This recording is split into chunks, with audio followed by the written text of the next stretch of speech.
तो स्टार्ट करते हैं हम आज अपना basic accounting term part 2। Part 1 में हमने एक्सपेंडिचर तक पढ़ लिया था। आज हम एक्सपेंडिचर के आगे बढ़ने जा रहे हैं। नेक्स्ट है कैपिटल रिसीट्स। रिसीट्स क्या होती है हमारी? रिसीट्स मीन्स होता है अमाउंट रिसीव होना, पैसे का मिलना। ठीक है, वो हमारा क्या कहलाता है? रिसीट्स कहलाता है। जो भी पैसा हमें रिसीव्ड हो रहा है वो हमारा किस कैटेगरी में आता है? रिसीट्स में आता है। रिसीट्स हमारी 2 कैटेगरी में डिवाइडेड है, एक है हमारा कैपिटल और सेकंड हमारा रेवेन्यू। कैपिटल क्या होता है? जब हमें कोई ह्यूज अमाउंट रिसीव होता है, जैसे हमने लैंड बेची, बिल्डिंग बेची, या हमारा कोई लोन का पैसा हमें रिकवर हो रहा है, तो इस तरह की जो ये बड़ी अमाउंट जो हमें रिसीव होती है, जो काफ़ी टाइम बाद हमें मिलती है, ऐसे रेगुलर नेचर में नहीं होता, वो हमारा क्या होता है? रिसीप्ट्स। ठीक है। रेवेन्यू क्या होती है हमारी? रेवेन्यू मीन्स जो हमारा क्या रेगुलर नेचर में हमें रिसीव हो रही है इनकम, वो हमारा क्या होता है? रेवेन्यू रिसीट्स होती है। जैसे सेल ऑफ गुड्स, गुड्स को बेचने के बाद जो हमें पैसा मिल रहा है, कमीशन रिसीव हो रहा है, रेंट रिसीव हो रहा है, सैलरी रिसीव हो रही है, ठीक है, वो हमारा किसके अंदर आ जाता है? रेवेन्यू रिसीट्स के अंदर आ जाता है। क्लियर है? कैपिटल क्या होता है? जिसमें हम क्या करते हैं, एक ह्यूज अमाउंट हमें रिसीव होता है, वो भी आफ्टर सम टाइम के बाद, रेगुलर नेचर में नहीं होता है जो। और जैसे हम लैंड, बिल्डिंग, मशीनरी को बेच के जो मिल रहा है हमें, लोन का पैसा जो हमारा रिकवर हो रहा है, उसको बोलते हैं। और रेवेन्यू क्या होता है हमारा? जो एक रेगुलर बेसिस पे हमें इनकम मिल रही है, रेंट के थ्रू, कमीशन के थ्रू, सैलरी के थ्रू, वो हमारा क्या होता है? रेवेन्यू रिसीट्स होते हैं। क्लियर हो गया? नेक्स्ट है हमारा रेवेन्यू। रेवेन्यू क्या होता है हमारा? कि जो भी गुड्स के रिगार्डिंग बिजनेस क्या कर रहा है, ट्रेड कर रहा है, डील कर रहा है, उसको जब वो क्या करता है, मार्केट में बेचता है, और उससे जो पैसा उसको रिसीव होता है, वो हमारा क्या होता है? रेवेन्यू होता है। क्लियर है? इट मीन्स रेवेन्यू क्या हमारा? Sold off goods. गुड्स को बेचने के बाद जो पैसा मिल रहा है वो क्या होता है? बिजनेस का रेवेन्यू होता है। क्लियर है? नेक्स्ट है हमारा इनकम। इनकम किसको बोलते हैं? इनकम इक्वल्स टू, इनकम जो होती है वो हमारा क्या होता है? रेवेन्यू से क्या होता है? डिफरेंट होता है, अलग होता है। Revenue minus expenses. रेवेन्यू जैसे हमें क्लियर है कि रेवेन्यू मीन्स होता है कि जो भी गुड्स आपने मार्केट में सेल किया है, बेचा है, उससे जो पैसा मिला वो क्या है? आपका रेवेन्यू है। लेकिन इस रेवेन्यू में से जब क्या करते हैं हम, एक्सपेंसेस को माइनस करते हैं। कौन से एक्सपेंस? जो आपको उस गुड्स को बनाने में या बेचने में, इस तरह के जो एक्सपेंसेस होते हैं गुड्स के रिगार्डिंग, उसको आप माइनस करते हैं रेवेन्यू में से, तो जो हमें आउटपुट मिलता है वो क्या होता है? इनकम होता है। क्लियर है? Next profit. प्रॉफिट क्या होता है? जितने भी बिजनेसमैन होते हैं वो क्या करते हैं, at the end of accounting period के, वो क्या करते हैं, अपनी कंपनी की फाइनेंशियल पोजीशन को करते हैं, फाइंड आउट करते हैं। ये फाइंड आउट करते हैं कि कंपनी जो है वो प्रॉफिट अर्न कर रही है या लॉस अर्न कर रही है। तो in case of profit, profit के केस में क्या होता है, हमारा रेवेन्यू क्या होता है? ऑब्वियसली ज़्यादा होगा। रेवेन्यू क्या होता है? जो आपको मैं ऑलरेडी अबव क्लियर कर चुकी हूँ। तो साल भर का जो टोटल रेवेन्यू है, उसमें से साल भर के जो टोटल एक्सपेंसेस उसको डिडक्ट कर देते हैं, तो हमें जो एक्चुअली रिसीव होता है वो क्या होता है? प्रॉफिट। क्लियर हो गया? यही इन दोनों में डिफरेंस है। इनकम में क्या होता है? सिंपल रेवेन्यू माइनस एक्सपेंसेस, और जो प्रॉफिट होता है उसमें क्या होता है? Total revenue minus total expenses equals to profit. Clear है? नेक्स्ट है हमारा गेन। गेन क्या होता है? गेन जो होता है ये हमारा क्या होता है? एक मॉनेटरी बेनिफिट होता है, ठीक है, जो हमें इवेंट और बिजनेस ट्रांजैक्शन के थ्रू रिसीव होता है। ये कैसा होता है हमारा? इंसिडेंटल होता है। मतलब जैसे फॉर एग्जांपल आपका बिजनेस जो है वो स्टेशनरी शॉप का है, ठीक है। स्टेशनरी शॉप में जो हमारा गुड्स का जो डील होता है वो किसके रिगार्डिंग होता है? बुक्स होगी, पेंसिल होगी, कलर हो गई, शार्पनर हो गई, इसके रिगार्डिंग होता है, ठीक है। अब इसके रिगार्डिंग जो आपको जो एक्स्ट्रा मिलेगा वो तो आपका क्या होगा? प्रॉफिट होगा, क्योंकि आप उसी के रिगार्डिंग क्या कर रहे हैं? बिजनेस कर रहे हैं, उसी के बाइंग एंड सेलिंग कर रहे हैं। लेकिन उस बिजनेस को करते करते आपका जिस शॉप में आप ये काम कर रहे हैं, वहाँ का जो पंखा है जिसमें आप काम कर रहे हैं वो ख़राब हो गया। उसको रिपेयर करने के बाद भी वो ठीक नहीं हुआ, आपने क्या कर दिया? उसको बेचने की तैयारी कर दी। जैसे ही आपने उसे बेचा, उसकी जो कंडीशन थी उस वक्त की, इसकी जो वैल्यू थी वो क्या थी? 500 रुपये थी, ठीक है। जैसे ही आपने उसे बेचा, वहाँ से आपको क्या मिले? 600 रुपये मिले। जो ये एक्स्ट्रा मनी जो आपको रिसीव हुआ है 100 रुपीज़, वो क्या होगा? गेन। क्योंकि ये सिचुएशन कैसी थी? इंसिडेंटल थी। क्योंकि आप जो है रोज़ का आपका ये काम नहीं है कि आप पंखे बेचना खरीदना ना, जिससे आप डील कर रहे हैं रोज़ रेगुलर बेसिस पे, उससे अगर आपको एक्स्ट्रा अर्न हो रहा है वो प्रॉफिट है, ठीक है। किसी सिचुएशन में आपको, जैसे अगर मान लो आपकी स्टेशनरी शॉप के अंदर फोटोस्टेट मशीन अगर ख़राब हो जाती है इन फ्यूचर, और आपको ना चाहते हुए उसे क्या करना पड़ता है, बेचना पड़ता है, और उसकी कंडीशन के अकॉर्डिंग अगर उससे आपको एक्स्ट्रा मिल जाता है, वो आपके लिए क्या होता है, गेन। तो ये सिचुएशन क्या होती है, इंसिडेंटल होती है। इससे मिलने वाला जो बेनिफिट है, एक्स्ट्रा मनी है, वो क्या होता है, गेन होता है। क्लियर है। नेक्स्ट है लॉस। होता है लॉस का मीन्स होता है घाटा, यानी कि बिजनेस जिसके रिगार्डिंग भी, जिस गुड्स के रिगार्डिंग भी क्या कर रहा है, ट्रेड कर रहा है, उसके ऑपरेशन के थ्रू बिजनेस को क्या हो रहा है, एक्सपेंसेस ज़्यादा हो रहे हैं और उससे जो रेवेन्यू मिल रहा है वो बहुत कम मिल रहा है। ठीक है, तो वो जो सिचुएशन होती है वो किसकी होती है, लॉस की होती है, यानी कि प्रॉफिट का just reverse. It means total expense minus में टोटल रेवेन्यू जो होगा वो क्या होगा, हमारा लॉस होगा। क्लियर है। परचेज क्या होता है हमारा, परचेज का मीन्स होता है खरीदना, लेकिन ये जो टर्म होती है सिर्फ किस लिए यूज़ की जाती है, ओनली परचेज ऑफ गुड्स। जो भी हम गुड्स परचेज करते हैं, गुड्स को जो खरीदते हैं, उसके लिए जो टर्म यूज़ की जाती है वो परचेज यूज़ की जाती है। ठीक है। गुड्स क्या होता है हमारा, गुड्स का मीन्स होता है रॉ मटेरियल, सिंपल लैंग्वेज में अगर हम समझें। अब इसको एग्जांपल के थ्रू मैं आपको क्लियर करती हूँ, मैंने इसे रॉ मटेरियल क्यों कहा। जैसे मान लो आपकी क्या है, एक जूस की शॉप है, और जूस की शॉप में हमें क्या चाहिए होता है, फ्रूट चाहिए होते हैं। तो जूस के जो सेलर है, बेचने वाला है, उसने क्या करा, फ्रूट्स खरीदे। जो उसने वो फ्रूट खरीदे हैं वो उसके लिए क्या हो जाएगा, गुड्स हो जाएगा। क्यों, क्योंकि वो उस फ्रूट को क्या करेगा, फिनिश गुड्स में कन्वर्ट करके तब सेल करेगा, यानी कि उस फ्रूट का जूस बनाकर तब बेचेगा। ठीक है, तो उस फ्रूट सेलर के लिए क्या हो जाएगा, वो फ्रूट क्या हो गए, रॉ मटेरियल हो गया, है ना, जिसको बेच के क्या करेगा, वो मनी अर्न करेगा। समझ में आ गया। तो उस फ्रूट सेलर के लिए जो उसने वो गुड्स खरीदा वो क्या होती है, परचेज होती है। और गुड्स क्लियर हो गया, रॉ मटेरियल जिसको कन्वर्ट कर कर क्या करेंगे, सेल किया जाएगा मार्केट में। नेक्स्ट है इसके अंदर परचेज रिटर्न। परचेज रिटर्न किसको बोलते हैं, परचेज रिटर्न का मतलब होता है कि पहले आपने खरीद लिया, खरीदने के बाद आपने देखा कि इसमें कुछ फ्रूट जो हैं वो क्या हैं, सड़े हुए हैं, ख़राब हैं, डैमेज हैं, तो आपने ये कर दिया, उसको वापस ही दे दिया कि भैया ये फ्रूट जो है वो ख़राब है। जिस भी रिगार्डिंग आपका बिजनेस डील कर रहा है, आपने वो गुड्स परचेज करने के बाद आपको उसमें कुछ डिफेक्ट दिखता है या कोई प्रॉब्लम है या एक्सपायरी है, ठीक है, आप जब उसे रिटर्न करते हैं तो उसको क्या बोलते हैं, परचेज रिटर्न, जो नाम से ही क्या हो रहा है, डिनोट हो रहा है। ठीक है, ये सिर्फ एग्जाम्पल सेट करिए, कोई सी भी शॉप हो, चाहे आपकी मेडिसिन से भी आपने मेडिसिन परचेज कर लिए, एक्सपायरी निकल गई वो मेडिसिन, तो आप क्या करते हैं, उसको रिटर्न कर रही है ड्यू टू एक्सपायरी। ठीक है, कोई भी रीज़न हो सकता है गुड्स को रिटर्न करने के, वापस करने के। इसका जो दूसरा नाम होता है वो क्या होता है हमारा, रिटर्न आउटवर्ड, इसी को बोलते हैं। क्लियर है। नेक्स्ट है इसमें हमारा sales.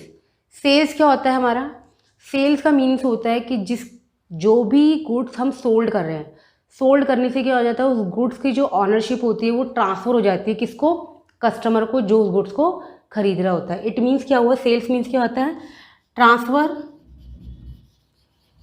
Of ownership of goods to customer for price. जब क्या करते हैं आप, गुड्स के जो ऑनरशिप होती है, आपने जब सामान को बेच दिया और उसके बदले में पैसा ले लिया, तो उस गुड्स की जो मालिकाना हक होता है, जो ऑनरशिप होती है, वो किसी अदर कस्टमर को चली जाती है जिसने वो खरीदा। तो वो जो गुड्स हमारा चला गया, जो हमने बेच दिया, उसे क्या बोलते हैं, हम सेल्स बोलते हैं। क्लियर है। सेल्स रिटर्न क्या होता है हमारा, सेल्स रिटर्न का मीनिंग ये होता है कि जो भी हमने गुड्स सोल्ड कर दिया, अब उसको भी क्या हो सकती है, कोई प्रॉब्लम हो सकती है उस गुड्स में, कुछ खराबी आ जाए, कुछ प्रॉब्लम आ जाए, तो कुछ भी जो भी प्रॉब्लम अराइज होती है, वो क्या करता है, उसको वापस आपके पास ले जाता है कि नहीं चाहिए ना, यानी बिका हुआ माल वापस आ गया, तो उसको क्या बोलते हैं, सेल्स रिटर्न बोलते हैं। क्लियर हो गया। इसका जो दूसरा नाम होता है वो क्या होता है हमारा, रिटर्न इनवर्ड। क्लियर है। अब नेक्स्ट है आपका यहाँ पर stock. Stock include value of those good which purchase for reselling. जो हमने रीसेलिंग यानी कि बेचने के पर्पज़ के लिए जो सामान हमने खरीदा है, वह हमारा क्या होता है, स्टॉक होता है। ठीक है, जैसे अब मैंने इससे पहले जो एग्जांपल लिया था स्टेशनरी शॉप का, तो स्टेशनरी शॉप ने जो भी सामान ख़रीदा है, पेंसिल, रबड़, बुक्स, ये सब चीज़ें खरीदी हैं, ये किस पर्पज़ से खरीदी है, इसको रीसेल करने के लिए, दोबारा बेचने के पर्पज़ से खरीदी है।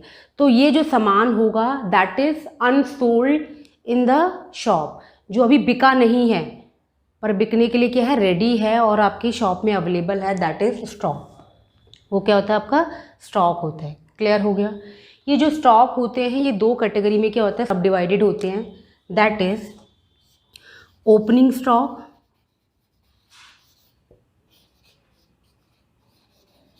और सेकंड हमारा होता है क्लोजिंग स्टॉक। ओपनिंग स्टॉक क्या होता है हमारा, जैसा कि हमें पता है हमारा जो अकाउंटिंग पीरियड होता है वो कहाँ से स्टार्ट होता है, वो होता है हमारा 1 अप्रैल से 31 मार्च तक। ठीक है, अब 1 अप्रैल हमारा कौन सा ईयर चल रहा है, 2022 चल रहा है, यहाँ पे क्या हो जाएगा हमारा 2023 तक चलेगा। क्लियर है। इसमें ओपनिंग स्टॉक क्या होता है, ओपनिंग स्टॉक क्या होगा, जो साल के स्टार्टिंग में हमारे पास स्टॉक अवेलेबल होगा। कैसा स्टॉक, जो पिछले साल का बचा हुआ जो स्टॉक होगा, ठीक है, जो नहीं बिका, वो इस साल को बेचने के लिए हम रखेंगे ना, तो यहाँ पे जो स्टॉक पड़ा होगा पिछले साल का वो होगा हमारा ओपनिंग स्टॉक। ठीक है, और क्लोजिंग स्टॉक क्या होगा हमारा, कि इसी स्टॉक को हम सेल करते करते करते करते कुछ स्टॉक ऐसा बच गया जो हमारा इस साल में नहीं बिका, तो वो यहाँ पे हमारा क्या हो जाएगा, वो हमारा हो जाएगा क्लोजिंग स्टॉक। ठीक है, और ओपनिंग स्टॉक क्या होता है, जो पिछले साल का अनसोल्ड जो सामान होता है वो हमारा ओपनिंग स्टॉक हो जाएगा। क्लियर है। अब रिवाइज करते हैं हमने क्या क्या पढ़ा इस वीडियो में। सबसे पहले हमने क्या पढ़ा, इसके अंदर कैपिटल रिसीट्स पढ़ा। कैपिटल रिसीट्स क्या होता है, कि जो हमें क्या होता है, सेल ऑफ एसेट के थ्रू जो मिलता है वो अमाउंट जो बड़ा ह्यूज होता है और रिकरिंग नेचर का नहीं होता है, रेगुलर नेचर का नहीं होता है, वो हमारा क्या होता है, कैपिटल रिसीट्स के अंदर आता है। रेवेन्यू रिसीट के अंदर क्या आता है, जो हमारा रेगुलर नेचर में जो हमें पैसा मिलता है वो हमारा रेवेन्यू नेचर के अंदर आता है, जैसे सेल ऑफ गुड्स हो गया, rent receipt, salary receipt, commission receipt, वो हमारा रेवेन्यू रिसीट्स के अंदर आता है। ठीक है, रेवेन्यू क्या होता है, मैं आपसे ऑलरेडी डिस्कस कर चुकी हूँ, सोल्ड ऑफ गुड्स, गुड्स को बेचने के बाद जो पैसा मिलता है वो हमारा क्या होता है, रेवेन्यू होता है।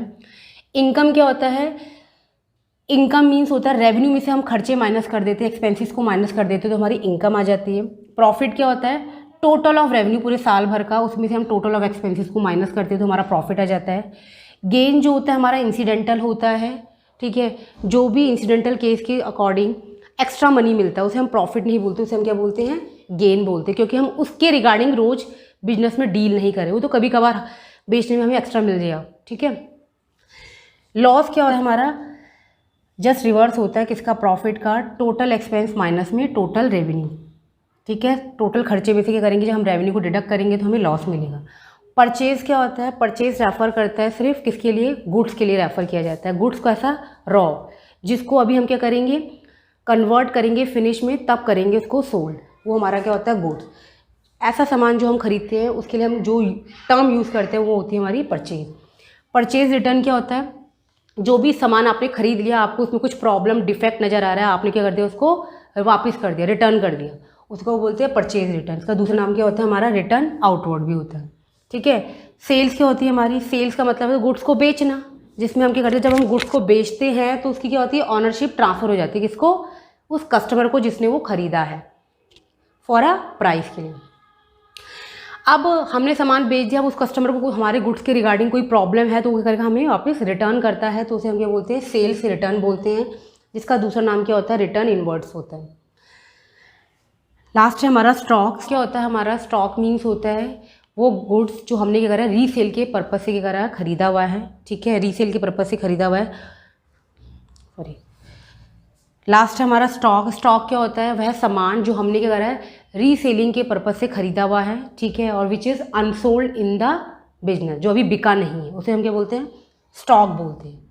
ठीक है, जैसे मान लो एक परचून की दुकान है और उसके अंदर जो आटा चावल जो हमने खरीदा है वो हमने बेचने के पर्पज़ से खरीदा है। ठीक है, और अभी बिका नहीं है, जब तक वो उस बिजनेस के अंदर है और बिका नहीं है, वो क्या होता है, स्टॉक होता है।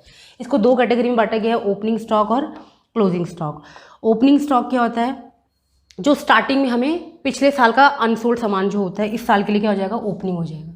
ठीक है, यानी कि मार्च 2022 तक जो सामान नहीं बिका होगा उस सामान को क्या करेंगे, हम आगे रखेंगे ना बेचने के लिए। तो इस साल के लिए अप्रैल 2022 का जो ये नया साल है, इस साल के लिए स्टार्टिंग का जो स्टॉक होगा वो क्या हो जाएगा, ओपनिंग स्टॉक हो जाएगा। और डील करते करते एट द एंड यानी 2023 में 2023 में यहाँ पर अगर कुछ सामान बच जाता है जो नहीं बिका इस साल के ड्यूरिंग, तो उसे क्या बोलेंगे, हम क्लोजिंग स्टॉक बोलते हैं। क्लियर है। अब हम क्या लेते हैं, कुछ MCQ लेते हैं, चेक करते हैं आपको कितना क्लियर हो। तो स्टार्ट करते हैं। वेरी फर्स्ट क्वेश्चन है, purchases refer to the buying of option A stationery for office use, option B assets for the factory, option C goods for resale, option D investment. इसमें क्या answer हो जाएगा, option C goods for resale. Question number 2 है, the term sales is used only for the sales of dash and is never used for sale of dash. Option A asset comma investment, option B asset comma goods, option C intangible assets comma goods, option D goods comma assets. इसमें क्या answer हो जाएगा हमारा, option D. Cell जो होती है वो use की जाती है सिर्फ गुड्स के लिए, ये कभी भी never use for sale of asset, ये एसेट के लिए कभी यूज़ नहीं की जाती। क्वेश्चन नंबर 3 है, as per income equal to, option A total revenue minus expense, option B revenue minus expense, option C revenue minus total expense, option D expense minus revenue. इसमें क्या answer हो जाएगा, option B revenue minus expense. कैसी लगी ये video, ये comment box पे ज़रूर बताएं, और इस चैनल में बने रहने के लिए इस चैनल को ज़्यादा से ज़्यादा सब्सक्राइब करें, लाइक करें, शेयर करें। Thank you, have a nice day.